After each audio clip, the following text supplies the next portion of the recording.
Welcome back to the channel, guys. My name is Joseph, and today we got lots of news coming from Game Fest that aired yesterday, and I want to go over the major news for me that I thought were the biggest things to talk about, starting with Death Stranding and Kojima playing with our emotions. Now, many of you guys don't know, I'm actually a huge Metal Gear Solid fan, so much so I have Metal Gear Solid 4 Limited Edition signed by Kojima and the lead artist of the game, and I've been a huge fan since Metal Gear Solid, so I've been eating up anything that Kojima ever produced and made, and I liked Death Stranding. And then they played with our emotions by showing the Metal Gear Solid box, I'm hiding in the box, and then the very Metal Gear-esque music, and then kind of walking into a warehouse. But I know it's just a tease. Obviously, he's not going to be making like a remake of a Metal Gear or a new Metal Gear game, so that's out the window. But I thought that was the first thing to talk about, and I thought it was interesting. There's going to be a director's cut. What it's going to add, we're going to have to see. Of course, there's going to be a PS5 update, I'm sure, 60 frames per second, and everything else is going to bring along with it. But the surprise to me of the show, and I was actually going to wear my t-shirt if I didn't, we're going to wear this guy. I was going to wear my Evil Dead t-shirt, the Evil Dead Army of Darkness, is the Evil Dead game looks freaking good. I was really surprised, and it's not to mention, it was really cool to hear Bruce Campbell talking the whole time as well, and kind of narrating the gameplay. It looks good. It looks sort of like the Hunt Showdown in the Evil Dead universe, and you get to play as the Evil Ash and all the characters from the TV show and the movies. I thought that was awesome. To me, it looks good. It's something that's right up my alley. I really love, again, anything Evil Dead. I love all the movies and all the TV show. Again, I ate that up as well. I would like to know if you guys were excited about it yourself. I thought it was just overall looked like a fun game. And then we had Deviation Games, a new studio by former developers of Treyarch, the guys who created one of the Call of Duty, some of the Call of Duty games like Black Ops and stuff like that. They've formed a new studio, and they have a PlayStation exclusive game coming. Apparently, according to them, it's going to be a revolution. It's like changing the world and how we're going to look at IPs. I mean, that's kind of a bold statement, but we'll have to see what they do with that. Now they have the backing of PlayStation and the freedom to do anything they want. Let's see what happens, if it's going to be another first-person shooter, third-person shooter. But I thought that was an interesting piece of news throughout the Game Fest. The next one I wanted to talk about was Tiny Tina, the Borderlands spin-off. Despite the fact we didn't get a lot of information on it, and I think it's not being talked online as much as something like Elden Ring, I thought that's an interesting approach. A magic-based kind of looter shooter in the Borderlands wacky universe. I'm on board for that. I would like it to be third person. Whenever I do like magic spell casting abilities, I always like to see my character, and I thought that'd be really awesome to finally be able to see characters in Borderlands. Most likely it's not going to happen. They don't want to alienate their fans. But I've beaten every single Borderlands game, so I'm again on board for that. It looks fun. It looks like wacky. I can't say I am the biggest fan of Borderlands story just because I don't know every single character, but who knows, we'll see what's gonna happen there. But really, we're here for one real conversation, right? Is Elden Ring, and that's what everybody kind of focused on this whole show. If I'm honest with you, the whole show overall was kind of a little lackluster. There wasn't a lot of interesting information. I'm really like nitpicking the things that I thought were kind of interesting. The one thing that's undeniable, absolutely undeniable, is that Geoff Keighley is so enthusiastic about gaming. I always loved him ever since he was what I believe was a Game Trailers, right? He was from GameTrailers.com from back in the day. I always loved him. I thought he has the perfect energy for a gamer, perfect energy for a host of video gaming, even if he's a little bit awkward at times. I love him. And of course, he was really excited to present Elden Ring and what we're going to think about it. I'm going to give you a little caveat here. I can't say I am the biggest From Software fan. I've beaten Demon Souls and Demon Souls Remake. I've beaten Dark Souls 3. I've played Dark Souls 1 and 2. Beat Bloodborne, and I beat Sekiro, which was hard as hell. Jesus Christ. But Elden Ring looks good, but to me it just looks like another From Software game. For a lot of people, that's enough. That's exactly what they wanted. An open world horse riding From Software game with George R. Martin creating the world. That's exactly what they wanted. This trailer had me excited for the game, interested in the game, but I wasn't hyped as a lot of people were. A lot of people kind of, their hype went through the roof.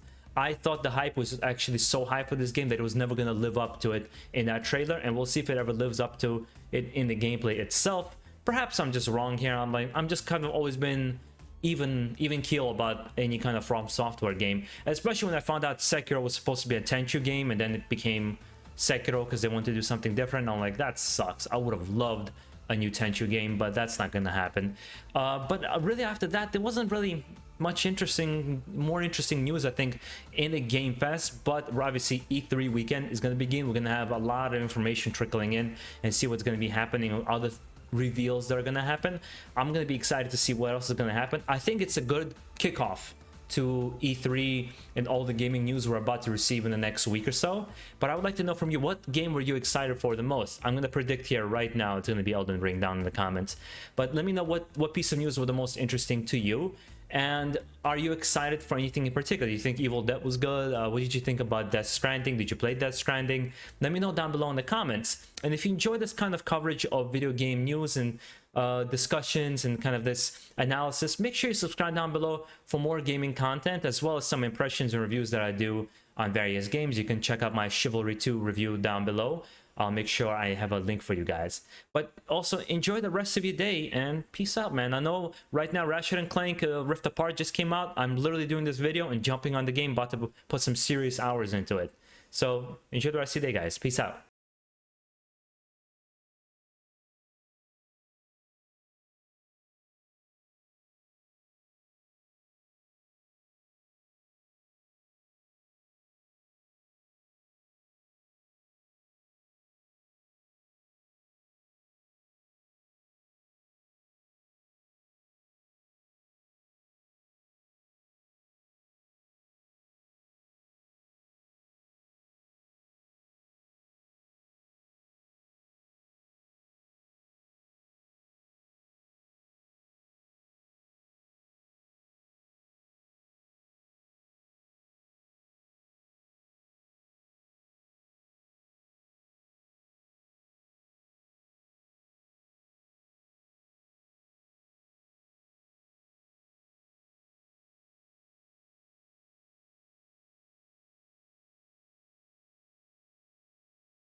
The next thing we got here is the Deviation Games. It's developers, former developers of Treyarch, the guys who worked on Call of Duty games like Black Ops.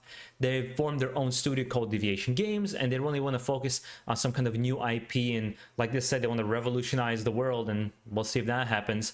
But it's going to be interesting because it's going to be a PS PlayStation exclusive game that they're going to be working on, and they're promising it to be some kind of ambitious, game-changing, industry-changing game, which is a bold statement.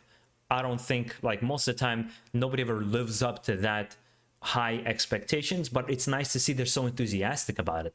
And another thing I thought was really cool was the Tiny Tina Borderlands spin-off game that basically was like a looter shooter just like Borderlands, but now it has magic and spell casting and all this kind of, what it sounded like it's almost going to be melee focused.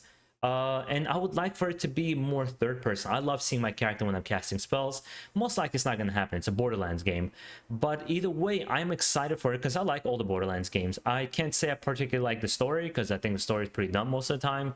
It's more like a distraction. But it'll be nice to see what kind of gameplay they can create because they have pretty addicting gameplay for any Borderlands fan.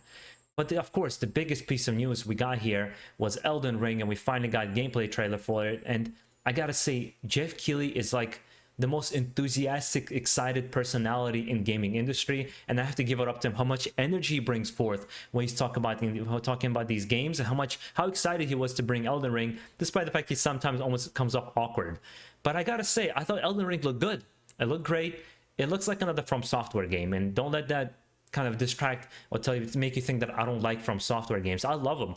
I've beaten Demon Souls with the original and the remake. I've beaten Dark Souls 3. I played 1 and 2. I never beat them. I beat Bloodborne and Sekiro. So I played basically all their games. But I can't say I'm a huge fan of the games. I like games with a little bit more story. I do appreciate what they bring to the genre. I always liked the difficulty, even though I was gonna ready to throw my controller at the TV. But to me, it looks like another From Software game in the open world. I wasn't really blown away by what I saw, but I am excited for what it's gonna be. It's one of those games like, I know what I'm gonna get. It's gonna be a great game. Let's keep moving. Like, I don't think Bloodborne or Sekiro ever deserved the Game of the Year award. That's just me. Please don't kill me. It's just my opinion.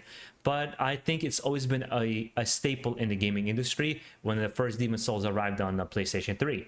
But that was all we got throughout this whole thing. And I thought it was kind of a slow start to E3, but it's a good start because we got some good information. It got everybody kind of juices flowing, and now we got the whole weekend full of E3 shows, and we'll see what Microsoft and Bethesda brings. We'll see what Ubisoft brings tomorrow, and it's going to be exciting to get all this information in and see what happens. I want to see, what you guys were most excited for. Was it Death Stranding, Evil Dead? Were you excited for Elden Ring? What was the biggest announcement for you during the Gamerfest? And at the same time, what are you expecting to see over the course of the weekend? I would love to know from you guys. But if you also enjoy this kind of content, when I do discussions and news coverage, whether it be impressions, reviews, make sure to subscribe down below because that's what this channel is all about. And make sure to enjoy the rest of the day. It's Ratchet & Clank Day, right? Rift Apart, it came out today. I'm finishing up this video and I'm running right to it. I'm going to be playing the hell out of this game today as I have a mostly empty day for once. Guys, enjoy the rest of your day. Peace out.